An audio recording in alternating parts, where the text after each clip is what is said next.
Thank you.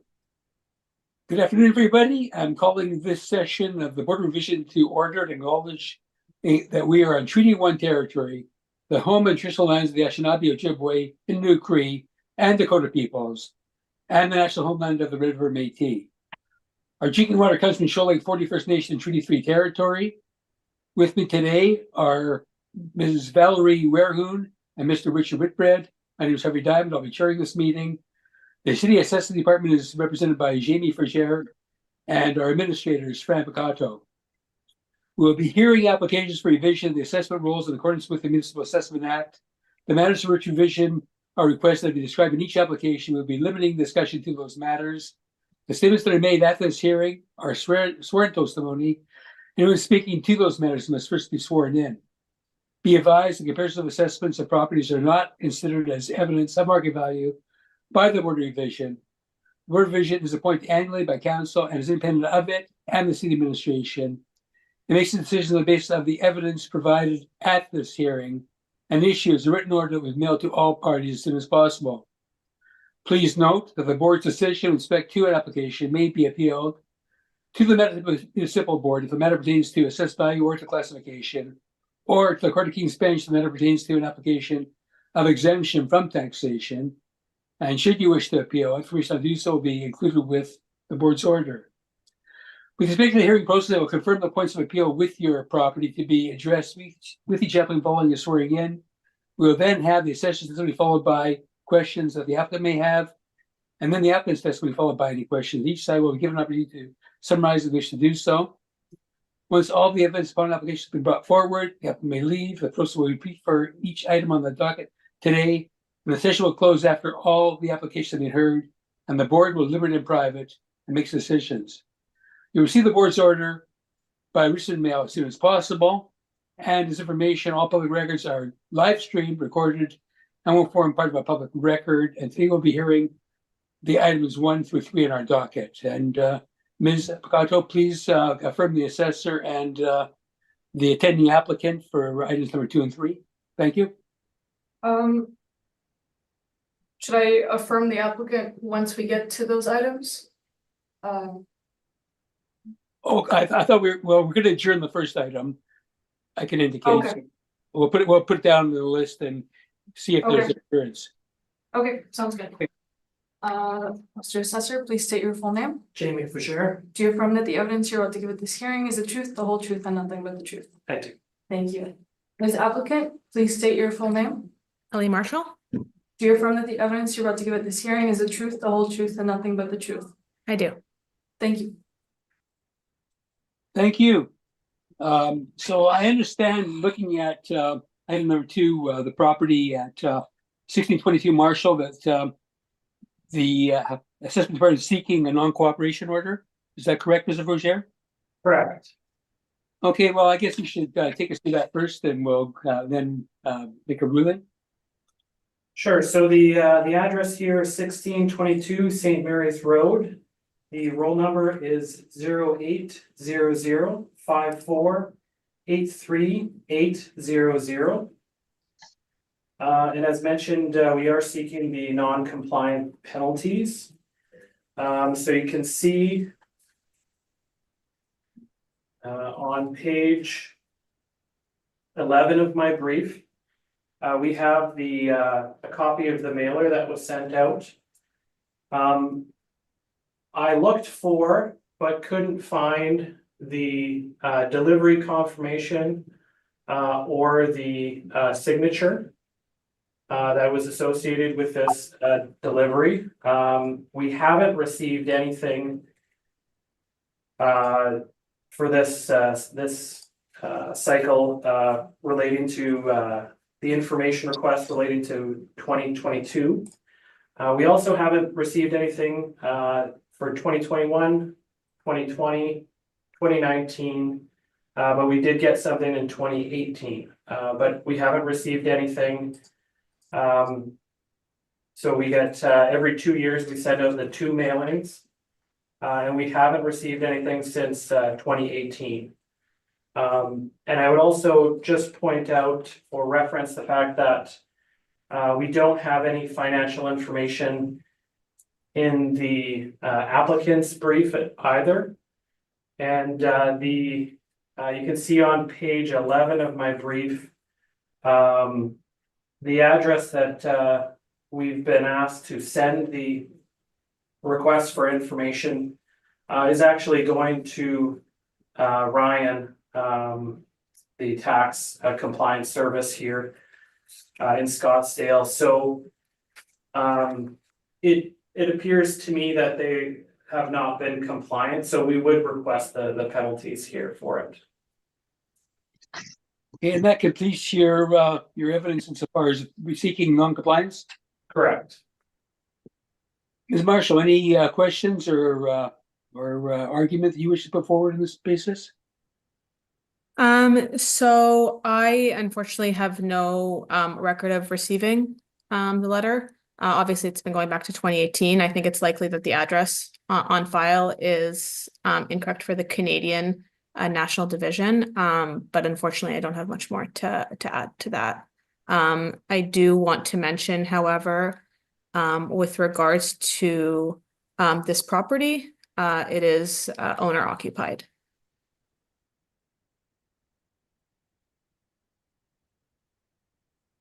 Okay, so are you saying then that the owner should be the one who's being served?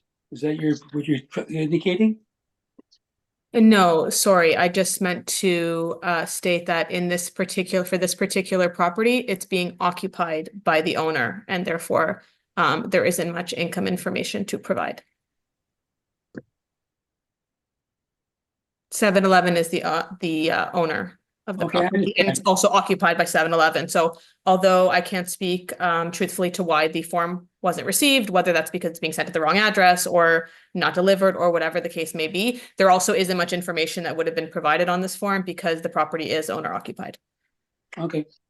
Thank you. Okay, Ms. Worden, any questions of either Mr. Bougere or Ms. Marshall? None, thank you. Thank you. Mr. Whitbread, do you have any questions to put forward to either of the parties? Oh, you're muted. Either one of you can respond. This care of Ryan Tax Compliance, is that you, Miss Marshall? Is that your company? So I wish it was my company. I do represent Ryan. Yes, However, Ryan is a very large company. We're international. So Yeah. the address may be for Ryan and is likely correct for Ryan, but it is not for the department that would deal with a Winnipeg location. And Scottsdale, Arizona is possibly an office of Ryan. It's very possible to be an office, yes. I see. Okay. So whose responsibility, Mr. Assessor, is it to make sure the address is correct at your office?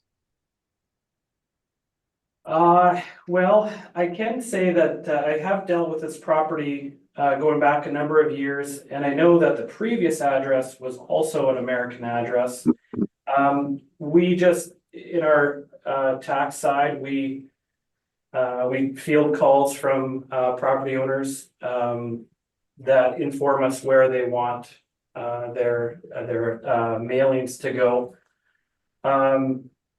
And we've received payment, and presumably Ryan has received tax notices and assessment notices to the same address, and it is in their name. So I would ask the applicant to review the address just to ensure we have the correct one after the fact here.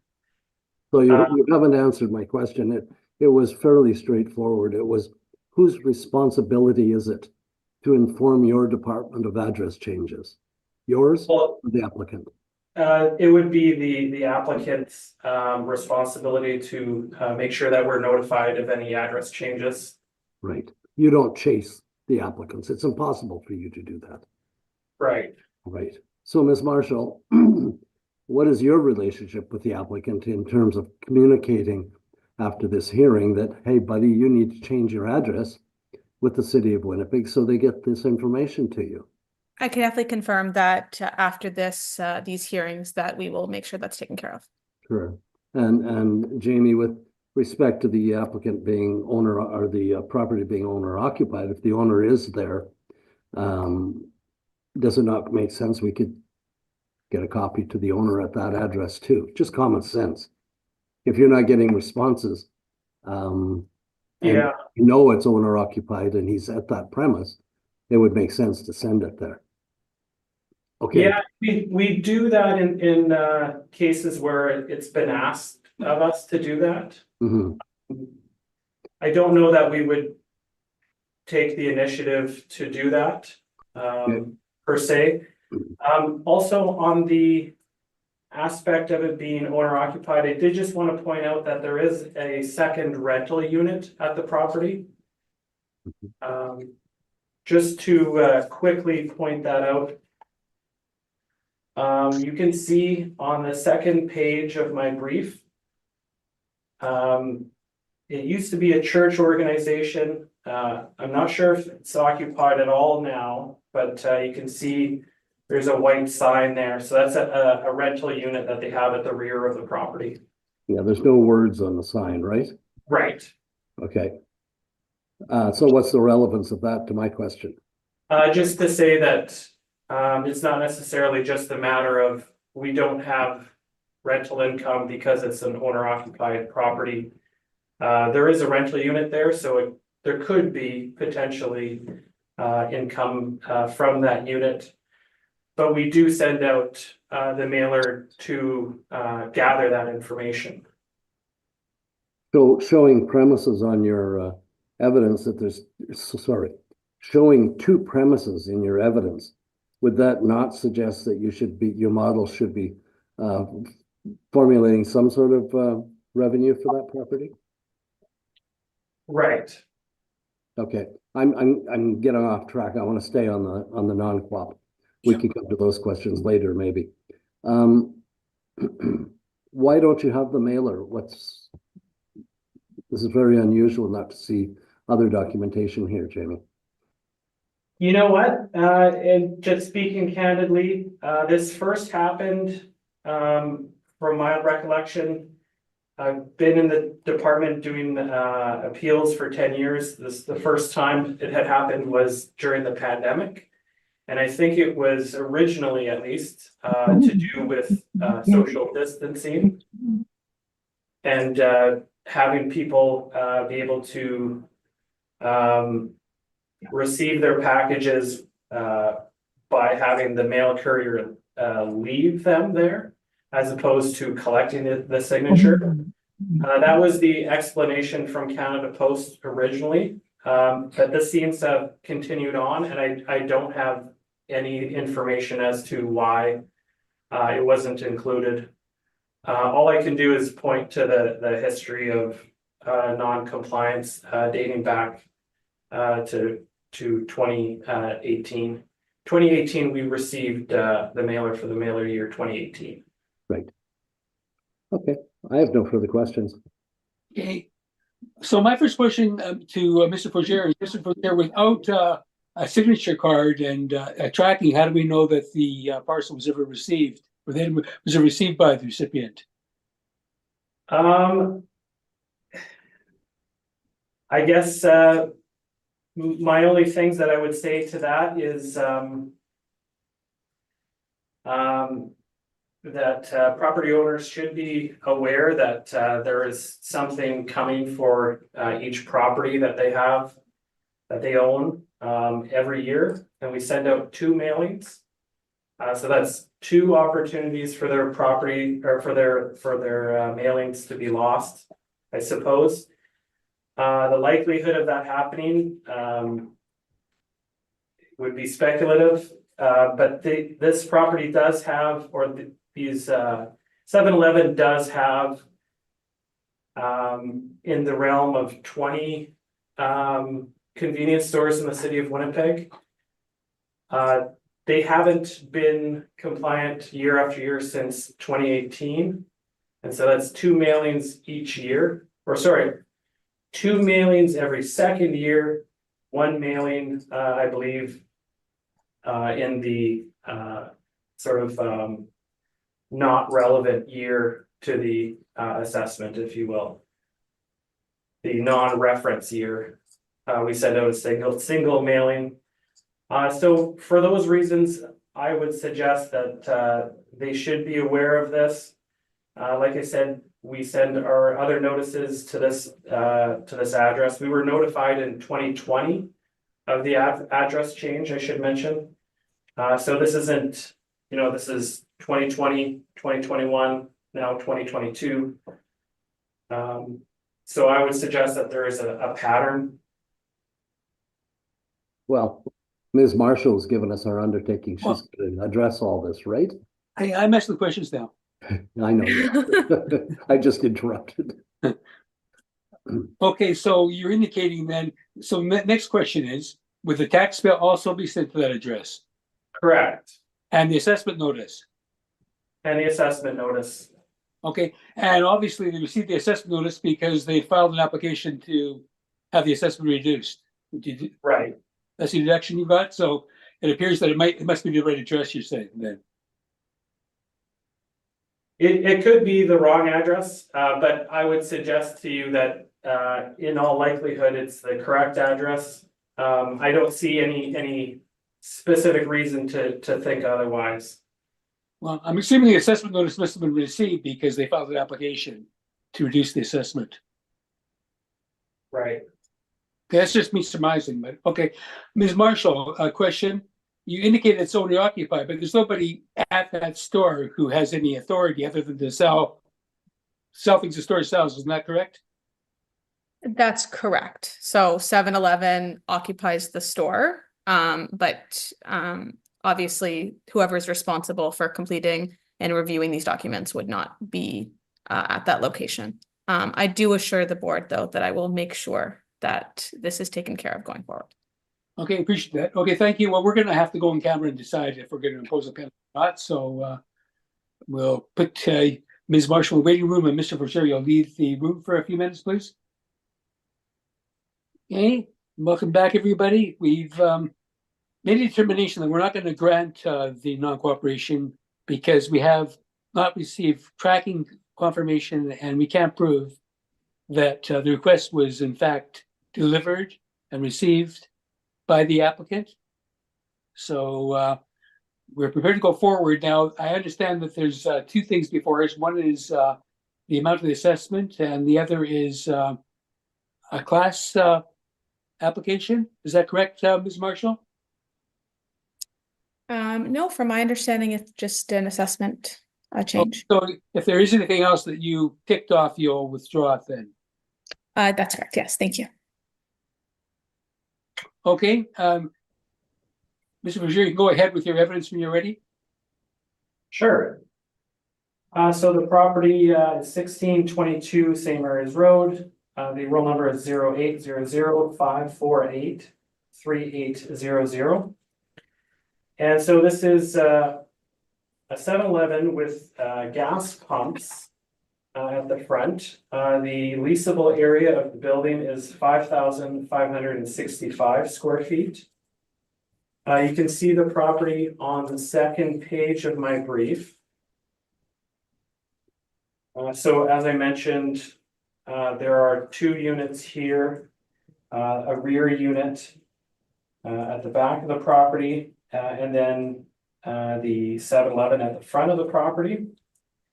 And then the gas pumps that are branded Petro Canada are there at the front. And quickly, I think maybe we'll flip to the valuation that we have on it. So on page 7 of my brief, I just wanted to point out some additional building value. So we have 273,000 of additional building value. This is page 7 of my brief. This relates to the gas equipment costs. And I just wanted to point out the legal jurisdiction under which we assess the equipment costs for the gas station. So you can see, I should reference the Municipal Assessment Act. So this is just the Municipal Assessment Act for Manitoba. Just going to read a few excerpts. So these are definitions in part 1. So accessible property, meaning real property. And then if you go to real property, it says it means land and improvements. And then if you go to the improvements section, improvement means a building fixture or structure that is erected or placed in, on, over, or under land, whether or not the building fixture or structure is affixed to the land and is capable of being transferred without special mention by a transfer of the land. And then it goes on to say, and includes plant, machinery, equipment, and containers that are used in the retail marketing of oil and oil products. So I just wanted to identify what that lump sum adjustment was. And that is from a Marshall and Swift calculator that estimates costs of equipment, less depreciation. So it's replacement cost, new, less depreciation is what we're looking at for that value. And then I'll continue on here. So the first premise in the workup that I have on page 7 is the 7-Eleven. And so we have 2,520 square feet at $28.95. So I'll just reference my comparables here. So on page 4 of my brief, we have convenience store rent comparables. And then I want to point out 3 of them, because 3 of them are convenience stores with gas pumps at the front.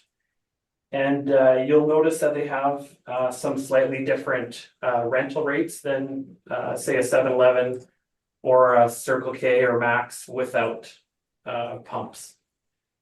So if you look about halfway down the list, we have FS05 1750 Plessis Road.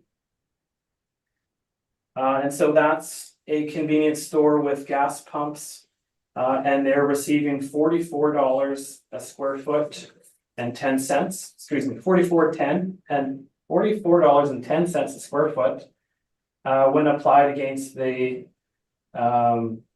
convenience store area. Then we have a correction to make. If you go down to 737 Gateway Road, it says 1455. I'm not sure where that came from. If it was in the editing of the document here, moving in and out comparables. But I printed up the income and expense questionnaire for the property, and it's actually $30.10 that they receive at 737 Gateway Road. And then just 2 down from that one is 2544 Main Street. And they receive $25.82. Again, the 3 that I've mentioned here are convenience store with gas pumps. And then on page 6 of my brief,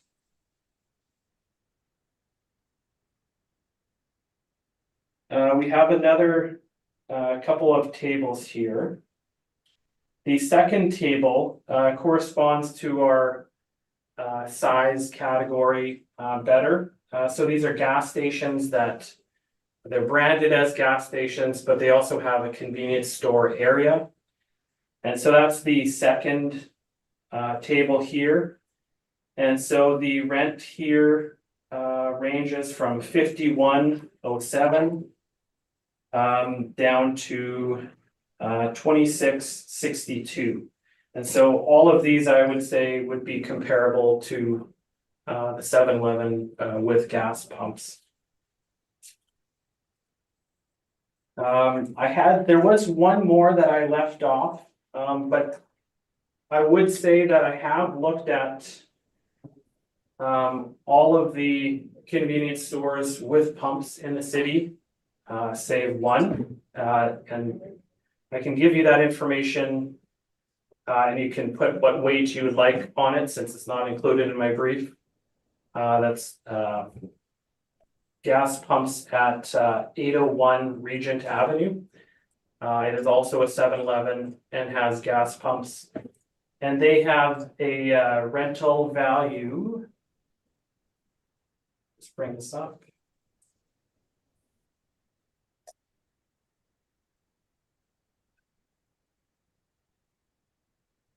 Give me one moment here.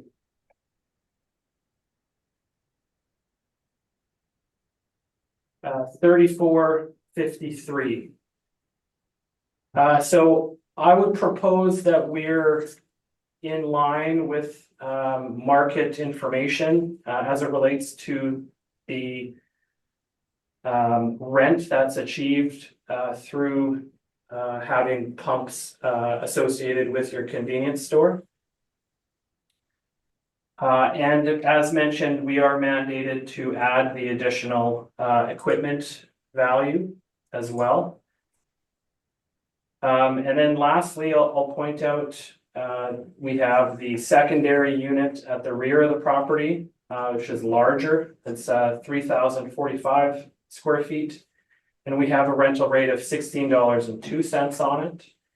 And for this unit, we have rental comparables in the area on page 5.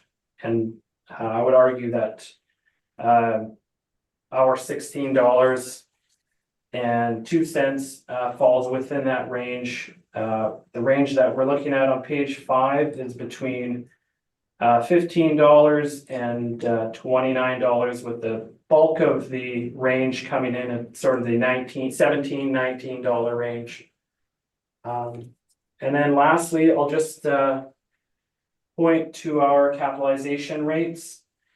I would say that this property would be closest to a strip mall.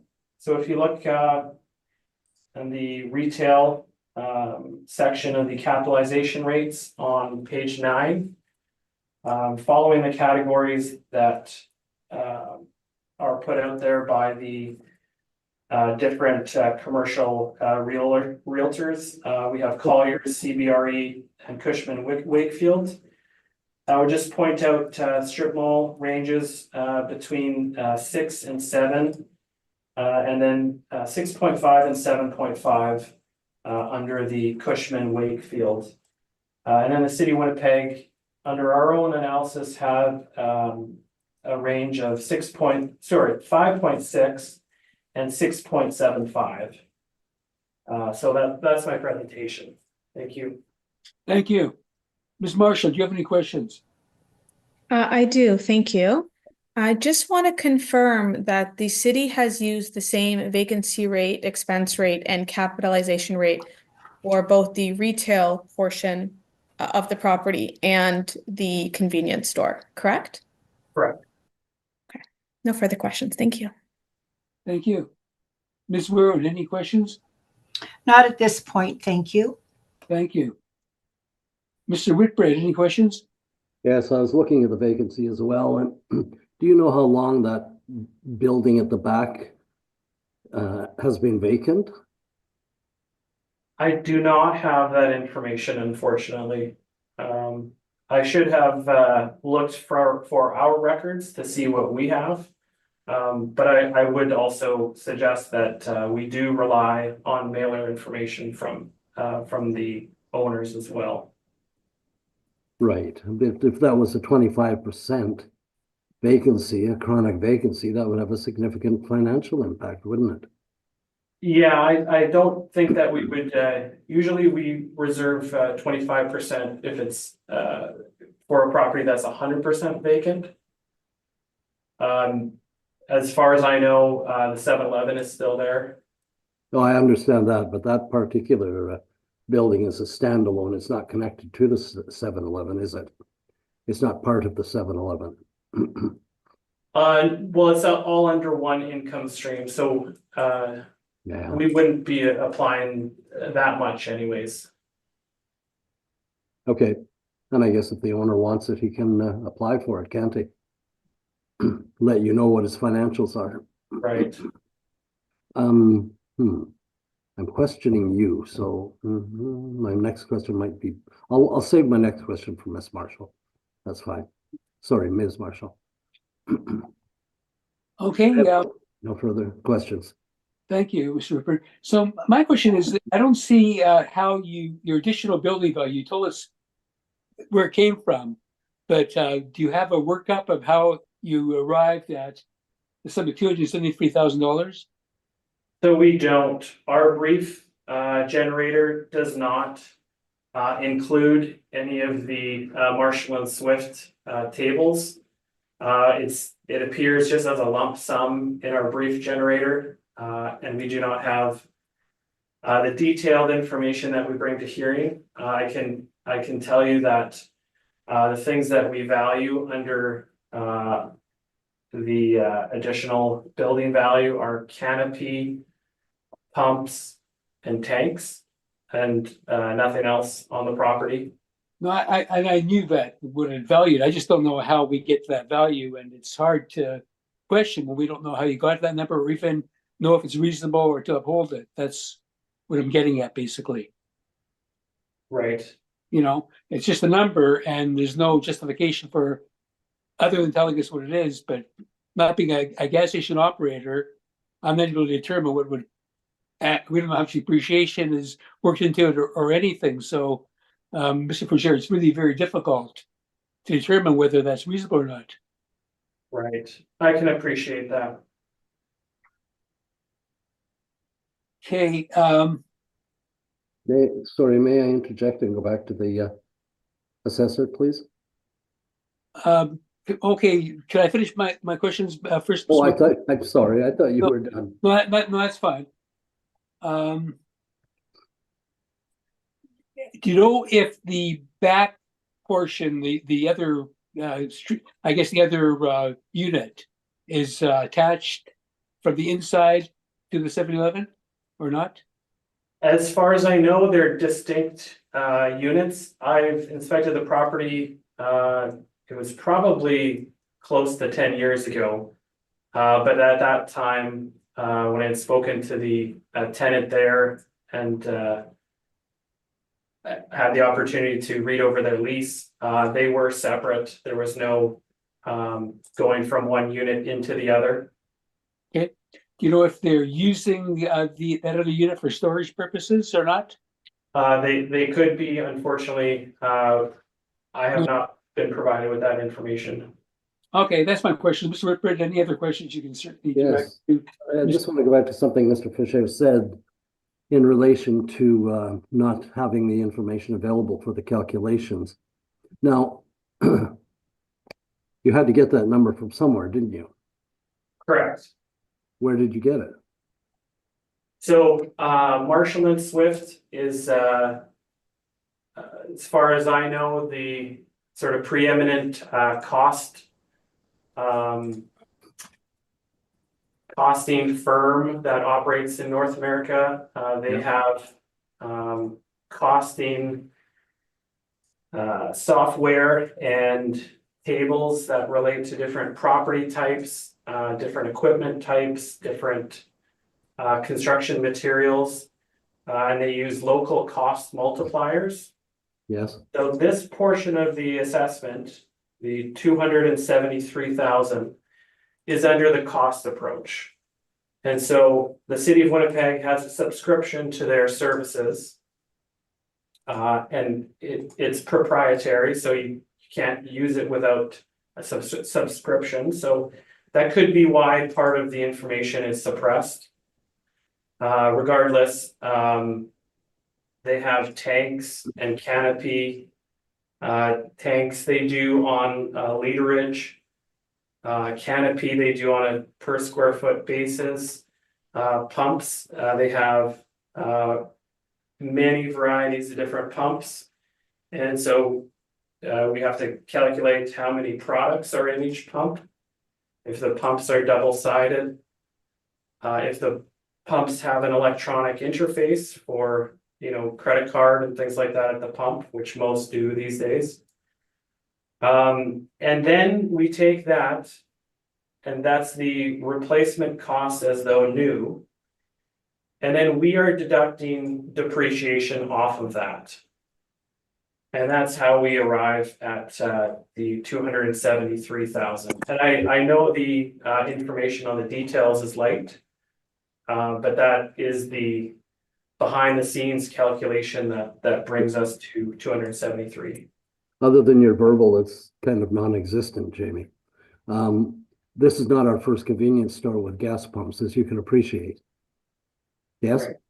Yeah. Right. So we've seen this before, and we've also seen substantive evidence sheets that break that all down and provide a value for the board to review. So you've chosen just not to put that sheet in with the detailed calculations. Is that correct?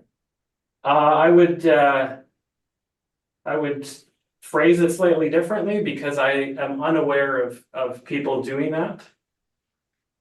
And I am happy to provide any information that we are able to put in to give us as fulsome of a picture of the assessment as possible. I certainly would not choose to exclude information on that basis of trying to hide anything. I'm sorry. I'm not implying you're trying to hide anything. I'm suggesting it just didn't show up here. Now, the evidence you've given us is verbal. Is that correct? Pardon me? The evidence you provided on the pumps is verbal, correct? Correct. And so in lack of evidence on the table for us, what do you suggest we do? How do we value this with no evidence?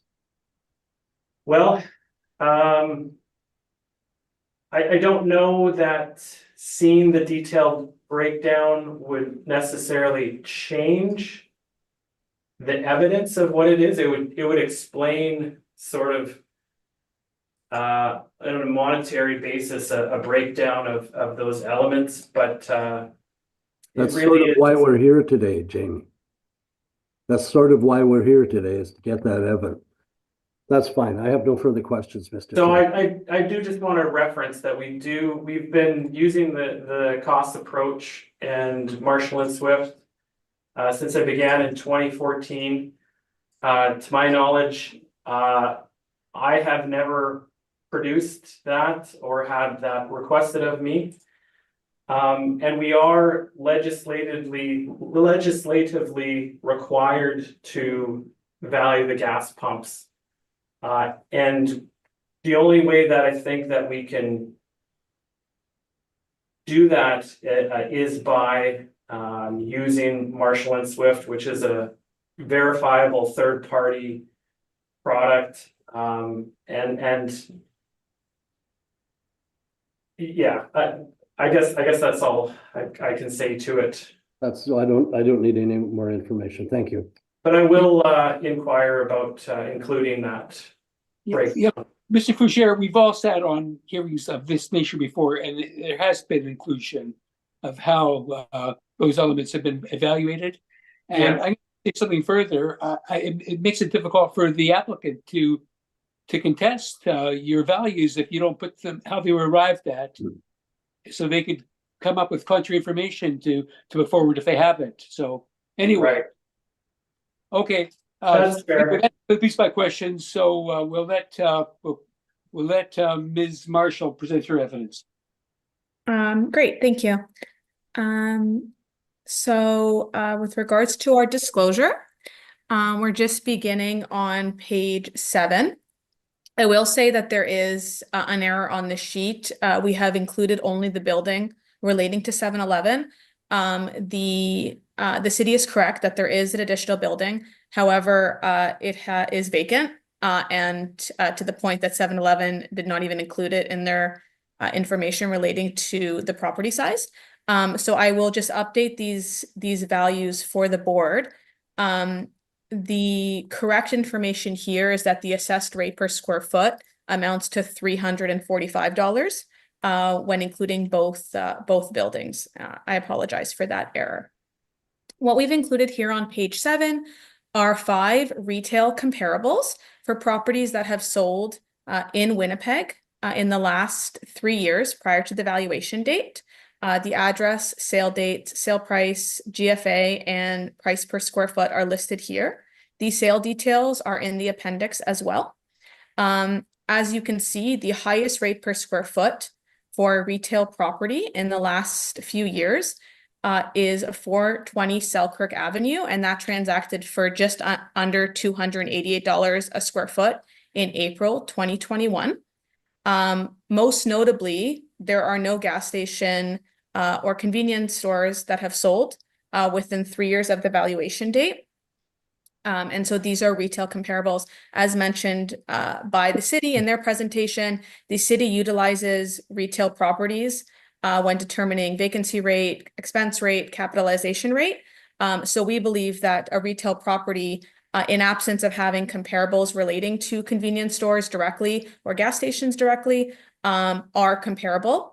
And so we've included that here. Again, with relating to the revised assessed value using the highest the median rate of the 5 comparables, which is $188.77 a square foot, we do arrive at a revised value of $1,050,505. Again, I apologize for that error. This is obviously substantially lower than the current assessment. What we've included here on page 8 is a revision agreement between the city and the owner with regards to this property. In 2023, there was a reduction to just over 1.7 million for the property. I'm aware that prior assessments are not necessarily relevant for the current assessed year, but I do think that it is important to know that there are no retail comparables that suggest any sort of increase, let alone the just over 250,000 that has been attributed by the city to the pumps as quote unquote additional building value. So based on the available retail evidence, the board is welcome to take a look at the comparables in more detail in the appendix. We are requesting a revised assessment of $1,223,300. I do want to mention that this is a midpoint between the revised rate per square foot based on the median of the retail sales and the agreed upon revised value for 2023. The reason we've used a higher value is because we acknowledge that previously we have agreed to this value. And that therefore we have provided ourselves, the owner, some weight to it. And therefore we've provided a upward adjustment in light of that to reflect the fact that, of course, this is a gas station and there is some income that is likely generated over and above what a typical retail store would. With that being said, the additional unit that is located at the back is vacant. So much so the 7-Eleven does not even consider its square footage when providing details to their agent. And therefore, in absence of there being a chronic vacancy allowance, and with regards to the retail available sales, we believe that the property is clearly overassessed and are kindly asking the board to reduce the assessment. Thank you. Thank you. Mr. Rocher, any questions? Yes, please. So you indicated that the owner signed on to the agreement for 2024. That's appears in your brief. Was Ryan the applicant at that time? So I believe you're referring to 2023. And yes, Ryan. So I think it was signed for 2024. Sorry, yes. Because Sorry. it was non-compliant. So I think the agreement was for the second year. Okay, in that, whatever the case may be, it was Ryan, in fact, that did. It was not myself personally, but it was Ryan, yes. Right. And you said that there's no evidence to support an increase of the assessment. And you had also said that these are the available retail sales at the time. Did you review other retail sales, or is this all that you could find? No, we've reviewed all Winnipeg retail sales. However, we wanted to ensure that they are most comparable to the subject. So these would be sales for properties that are less than 10,000 square feet, located in the city of Winnipeg, that sold within a few years of the valuation date.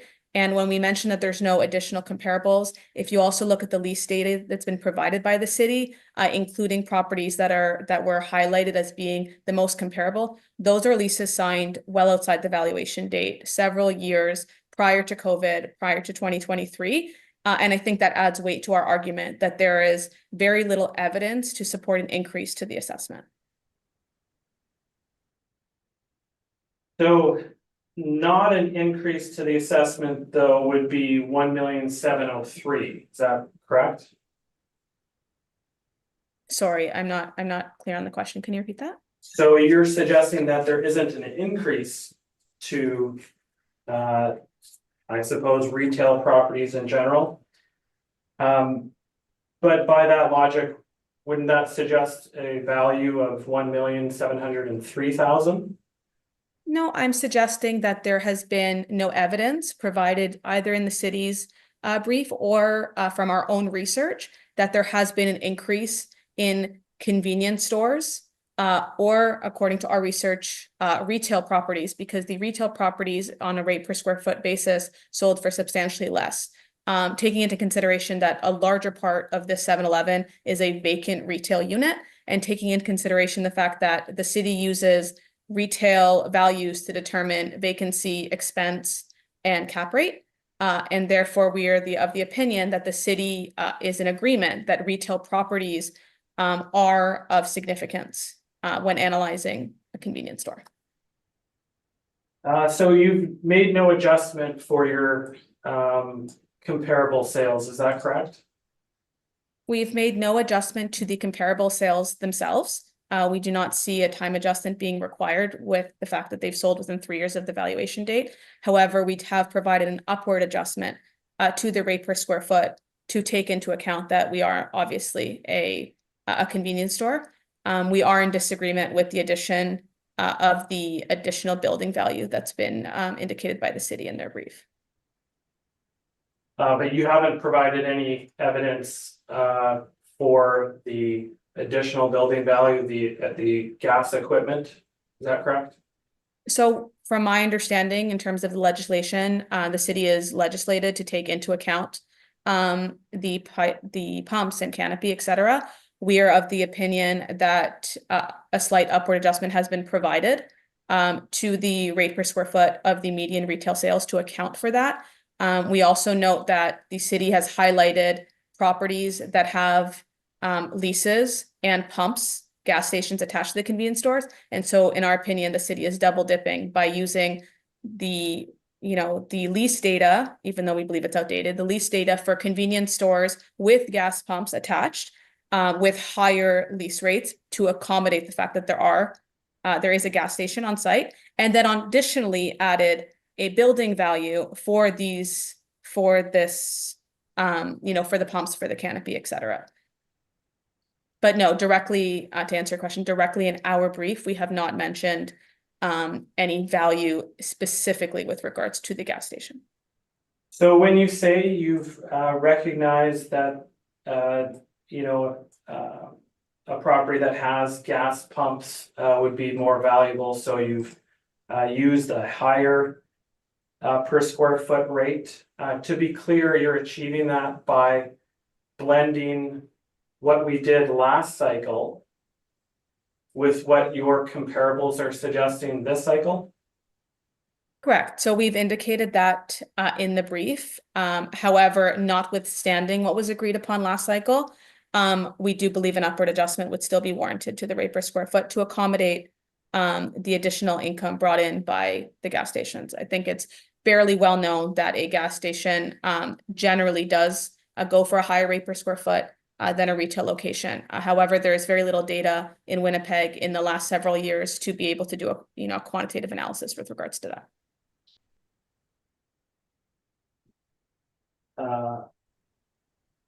With regards to the double dipping statement that you had made just a moment ago, are you aware that the idea behind it is that a gas station may have land leases or leases that apply to the convenience store, for example?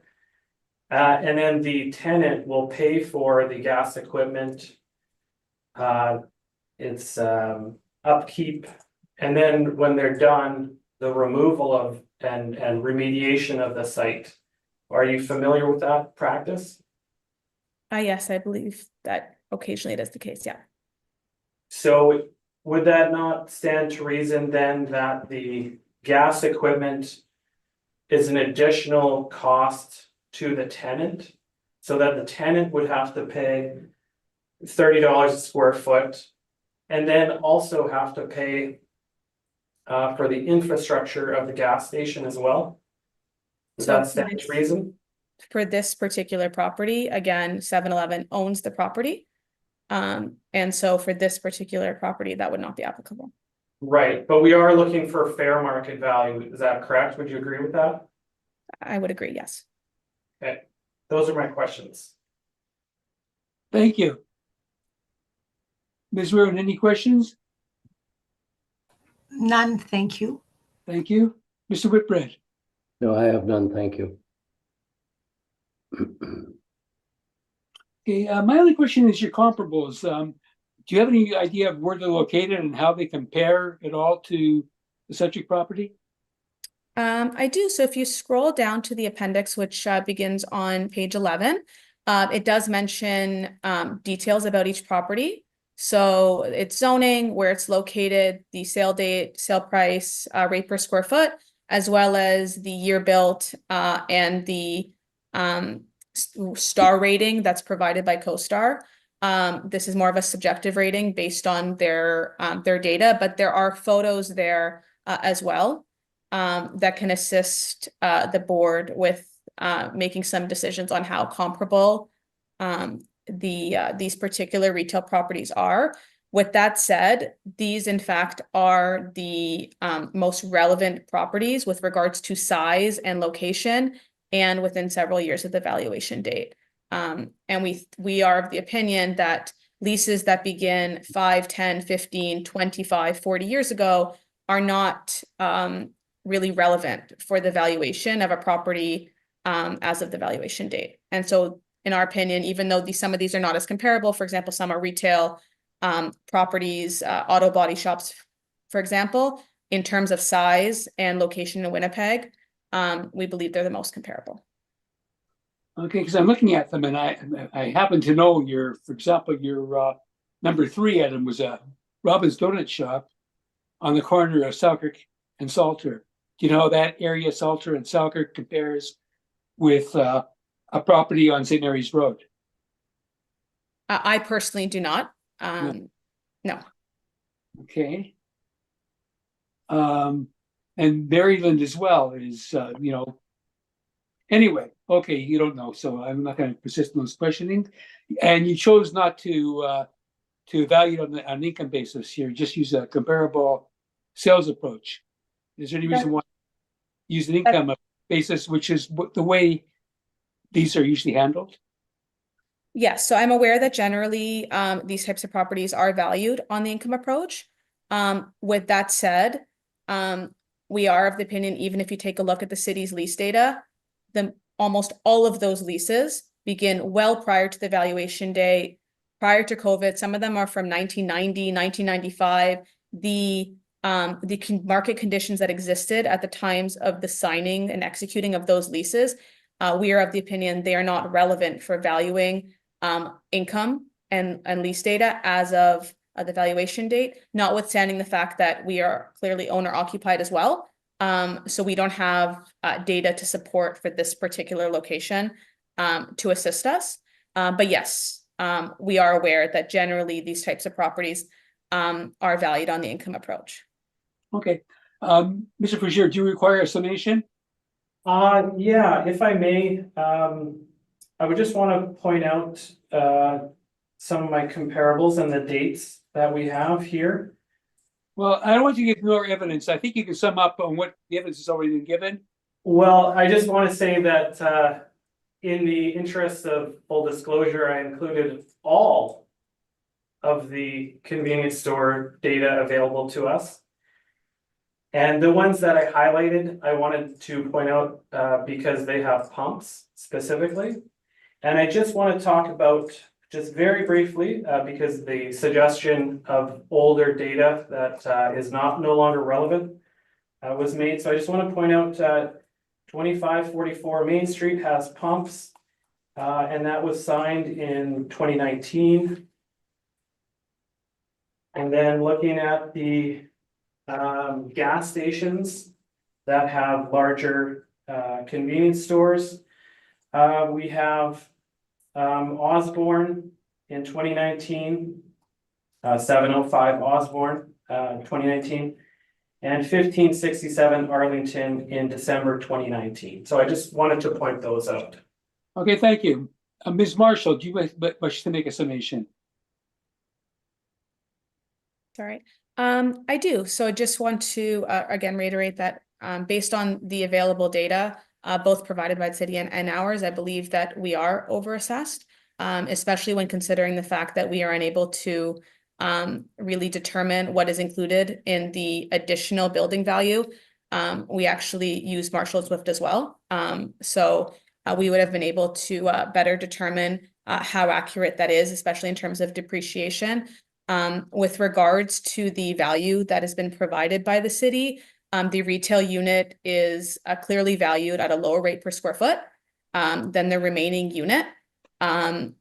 Despite that, all of the other information, cap rate, vacancy, expense rate are all the same, which would imply to us that the risk associated, according to the city, is very similar with these types of properties.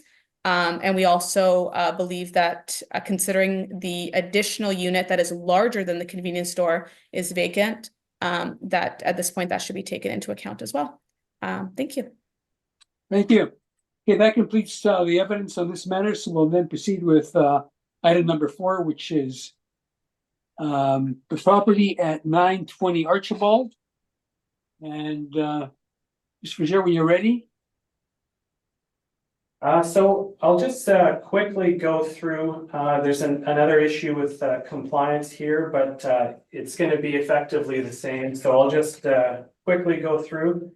Well, or perhaps knowing that we've already made a decision based on the same evidence, do you want to withdraw it, or are you going to persist in seeking noncompliance? Well, I would like to just proceed because we have a directive to do so. Okay, yeah, but certainly, I just okay. And Yeah. before we go further, too, Ms. Marshall, you're only seeking a reduction in the assessment and nothing else, correct? Correct. Thank you. Okay, so if you've ticked any other boxes, you withdraw any other applications that you might have inadvertently ticked off? I do. Thank you. Okay, thank you. Okay, you can proceed, Mr. Frazier. Thank you. So 920 Archibald Street, the roll number is 0602290100. And again, we're requesting the non-compliance penalties apply. And again, here we do not have a signature, and we do not have a tracking number showing delivery. We just have the blank mailer. So I just wanted to put that forward. Okay, thank you. And since you're seeking it, I have to then allow Ms. Marshall to ask any questions she might want to ask. If you, I'll and just carry forward that I Okay. assure the board that we will take care of this. okay, so another question, that's fine. And I'm assuming, well, any questions, Mr. Whitbread? Nothing. Ms. Weirhoon? Nothing right now, thank you. And I don't either, so I'll have to go into camera and make a decision on this. Thank you. Okay, parties, we've made a decision, and I don't think you'll be surprised to know that we're not granting the request for non-compliance, so proceed, Mr. Fougere. Thank you. As mentioned, the property is 920 Archibald Street. The roll number is 06022190 and the 2025 assessment is $1,074,000. And you can see the property on page 2 of my brief. You can see the aerial photography there. Just to note that the gas station did go through a rebranding. And so that's the new one there, page 2, under the Esso banner. And then you can see on page 3, the property in transition, the gas station banner is empty there. That's just before it was changed over. You can see my comparables on page 5 of my brief. And again, I want to highlight 1750 Plessis Road, a convenience store with gas pumps. 737 Gateway Road. The rent is actually $30.10. So we had to make a correction there. 2544 Main Street. The rate is $25.82, and that's signed in 2019. And then on the following page, we have 1567 Arlington Street, near the top. This is a gas station with a convenience store. And they receive $26.62. And then below that, we have 705 Osborne Street. And that's $32.93. Those two were also signed in 2019. So I would just turn to page 7 of my brief, and you can see the workup here. We have 2,453 square feet with a rate of $23.56. 5% vacancy, 3% expenses, and 6.3% capitalization rate. Again, we have additional, it's under a line called additional building value, but that relates to the gas canopy, pumps, and tanks specifically. And so that's $242,000. And the total assessment afterwards is $1,074,000. And the capitalization rate information is the same as the other property. I would suggest, in the absence of any more information, that the closest property type would be a strip mall.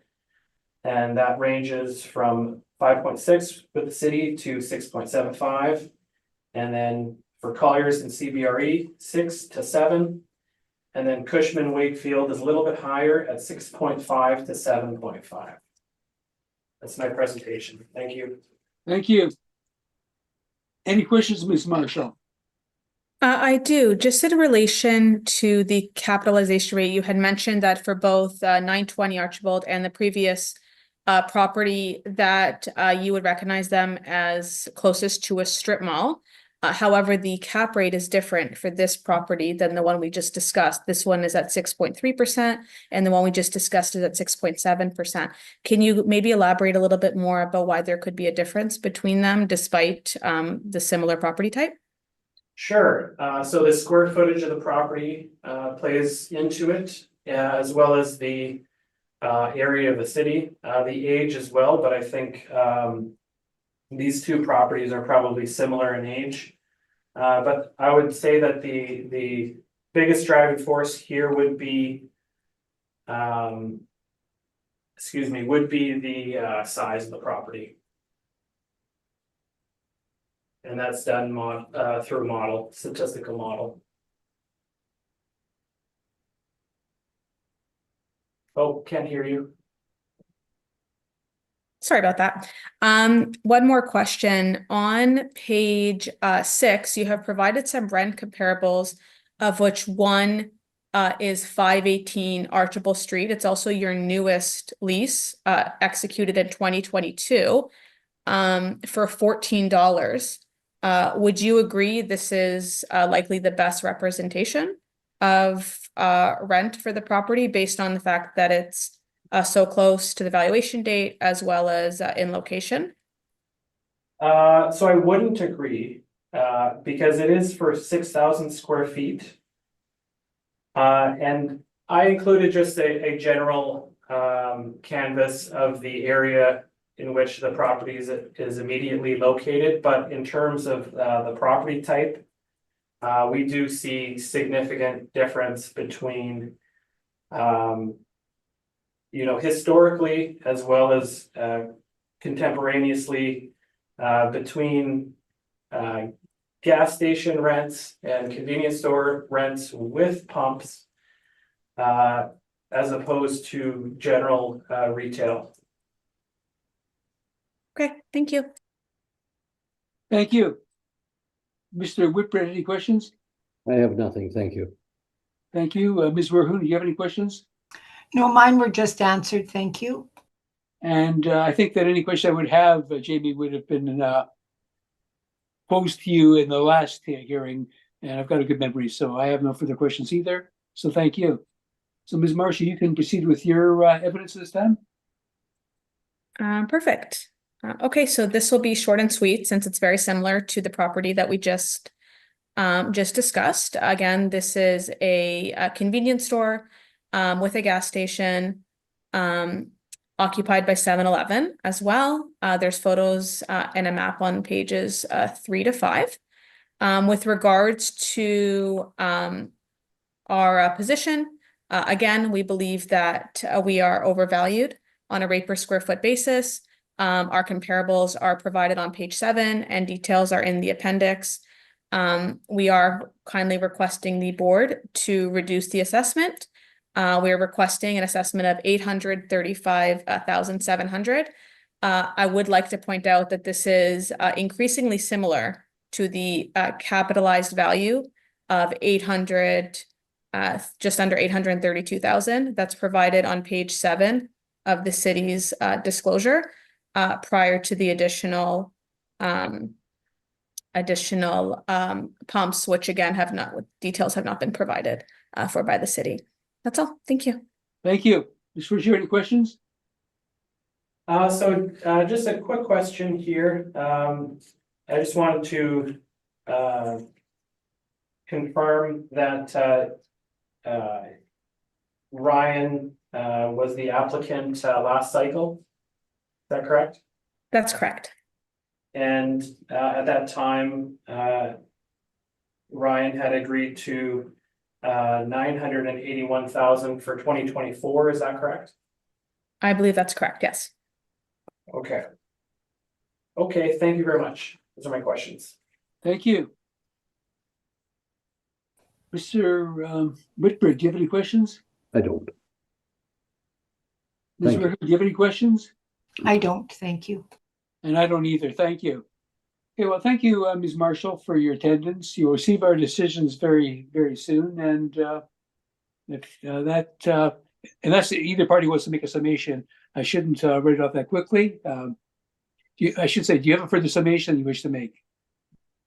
I do. I just want to reiterate that according to the city's evidence, the most relevant lease, which was executed in July 2022 for a property on the same street as the subject, was for $14 a square foot. Again, this property is newer, having been built in 1988. And so it is our position that the only evidence provided by the city between last cycle and this one includes a lease for a lower rate per square foot. We believe that supports our position. Thank you. Okay. And Ms. Frazier, do you have a summation you wish to put forward? No, thank you. Thank you. Okay, so again, I'll say thank you, Ms. Marshall. You'll be hearing from us. Thank you. You. Okay, so now we have item number 1, which is 42 and have we got an attendance on that yet? No, no one present. Okay, so we're going to go into camera to determine whether we're going to hear this or not. Thank you. Yeah, Mr. Chair, we've decided we'd like to hear your evidence on item number 142 Wheaton Street. Sure.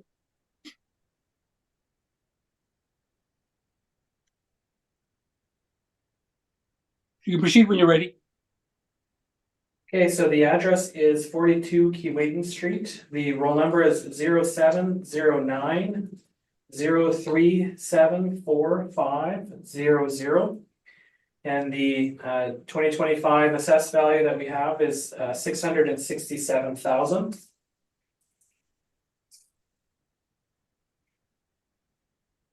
The property had sold, but it was post-reference, so I have removed that.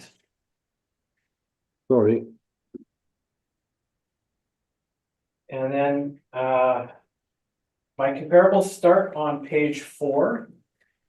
Now these are just a canvas of the sort of branded, well-known convenience stores within the city. So Max, 7-Eleven, Circle K, for example. That's on page 4. And then on page 5, we have comparables that are in the same market region. Just to highlight some of the more I would say comparable rental comparables that we have. So if you look at 1370 McPhillips Street, so starting there and then going down to 1039A McPhillips Street. Having reviewed these, I would say that that range is the most similar to the subject. And so that has a low end of $12 up to $18 with a 3 of them in the $16 range.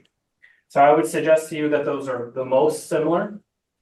And then we have a few that are arguably in more of a node and part of and representing sort of more well-known tenants, for example. And then some at the bottom, which I would argue are inferior, several of them without parking, for example. On-site parking, I should say. And then you can see the valuation on page 6 of my brief. So we have the sort of convenience store area, the main convenience store area at the top here on, again, page 6 of my brief with 2,400 square feet and a rental rate of $16.66.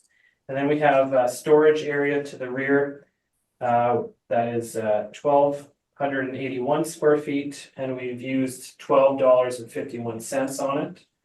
And then we have an overall capitalization rate of 7.55.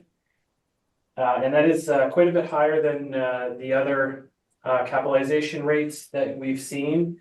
The primary reason for that is the area in the city that it's in. That's what our sales analysis brings back to us.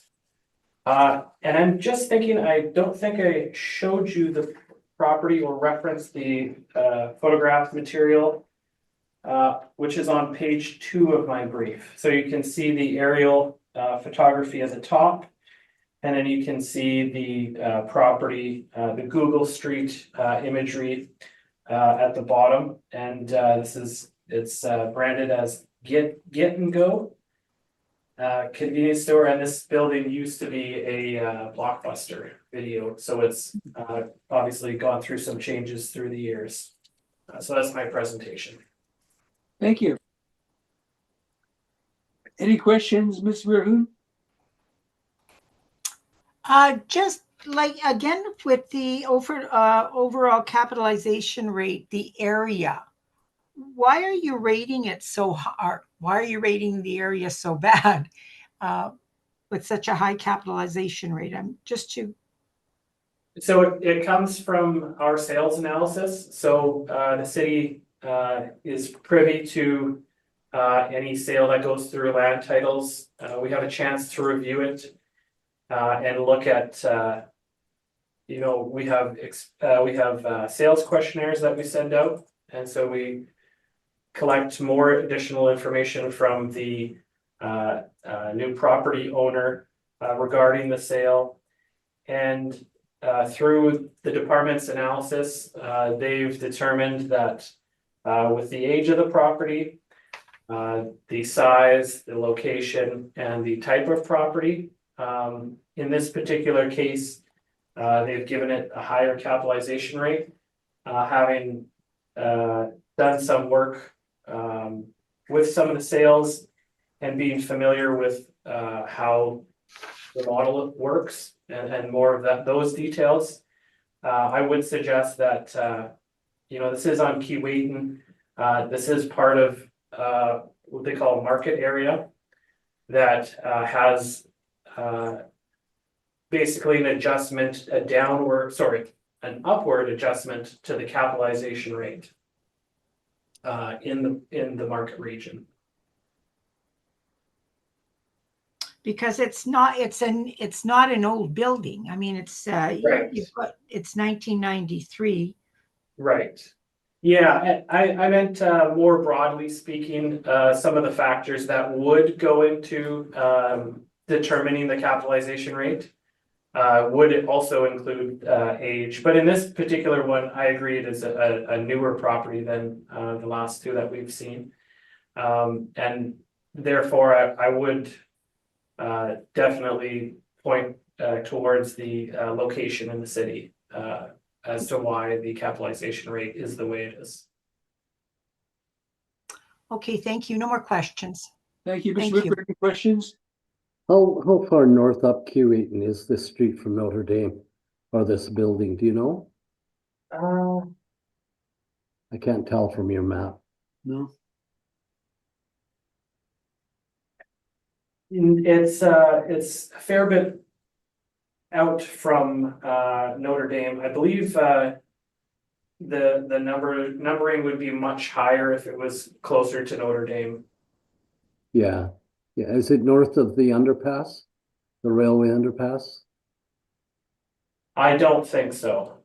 Okay, so it's still in the rough area then. If it's not north of the underpass, it's in a fairly rough area. Yeah, the numbering is pretty low, so my understanding is that would be Okay. fairly far south. Now, you say there was a storage area at the back, but the amount of space you've used is the same amount as the basement, as indicated in your evidence. If I read this correctly, 1,281 square feet is a basement. And you had suggested that that's a storage area at the back, which is different than a basement in my mind. And Right. you've assessed it at 1,281. Is that correct, the basement or storage area? Yeah, that's a very good question. We would normally not have it tagged as C6, but I definitely see what you're saying here with the plan area being effectively the same area as the main floor and the basement area being the same area as the storage. So I think that would be a fair assumption to make. And with making that assumption, then would we want to know what it was used for and whether that 1,251 is a correct rental rate for it? Right. And I think that's a very fair point to bring up. I will take a further look at this when I return. In terms of an appropriate rental rate for basement storage, I would suggest that 1,251 would be on the high side. Yeah. Do you have any sense of what it should be? Just rough. I would suggest $8 to $10 would probably be more appropriate. In terms of you know, bringing particular evidence forward for that. I haven't prepared anything for that. Right. regard. No, we won't hold that to you, or hold you to that.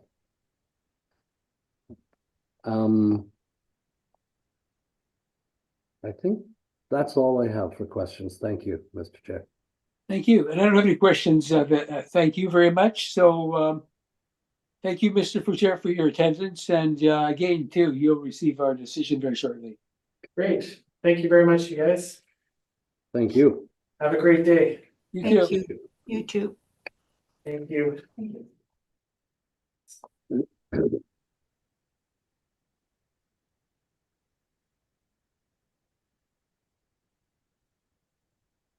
I apologize, Mr. Chair, Oh, I'm I- so, before we close, before we close our hearing, I'm gonna indicate that we are adjourning item number 4 to a later date.